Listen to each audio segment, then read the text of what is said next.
புது கலர்ஸ் புது ஃபேஷனோட தி சென்னை சில்க்ஸ்ல இந்த பொங்கலை ஓஹோன்னு கொண்டாடுங்க. தி சென்னை சில்க்ஸ், ஸ்ரீநகர், வேளச்சேரி, குரோம்பேட் மற்றும் திருவள்ளூர்.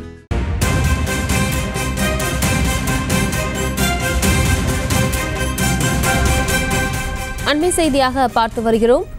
தாம்பரம் போக்குவரத்து கழக பணிமனையிலிருந்து 80% பேருந்துகள் இயக்கப்பட்டு வருகின்றன.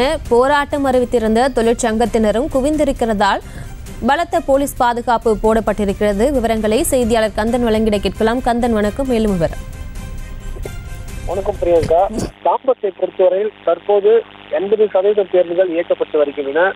குறிப்பாக காலை 6 மணி அளவில் ஒரு 60% பேருந்துகள் மட்டுமே இயக்கப்பட்டது. தாம்பரம் அரசு பேருந்து பணிமனையிலிருந்து 165 பேருந்துகள் தினத்தோறும் இயக்கப்பட்டு வருகிறது. தற்போது வரை 140 பேருந்துகள் மேல் இயக்கப்பட்டதாக அறிவிக்கப்பட்டுள்ளது. இருந்த போதிலும் அண்ணா தொழிற்சங்கம் சார்பில் காலை 6 மணி முதலே அந்த தாம்பரம் பணிமனை நுழைவில் போராட்டம் நடத்தினர். இதனால் காலையிலே பலத்த போலீஸ் பாதுகாப்புடன் பேருந்துகளை இயக்கும் பணிகள் தொடர்ச்சியாக நடைபெற்றது. இருந்த போதிலும் தற்போது வரை ஒரு 50க்கும் மேற்பட்ட போலீசார் அந்த குரோம்பேட்டை அந்த பேருந்து நிலையத்திலும் அதே போன்று தாம்பரம் பணிமனையிலும் குவிக்கப்பட்டுள்ளனர். தற்போது வரை இந்த தாம்பரம் பகுதியில் எந்த ஒரு பிரச்சனையும் இல்லாமல் பேருந்துகள் பொதுவாக இயக்கப்பட்டு வருகிறது.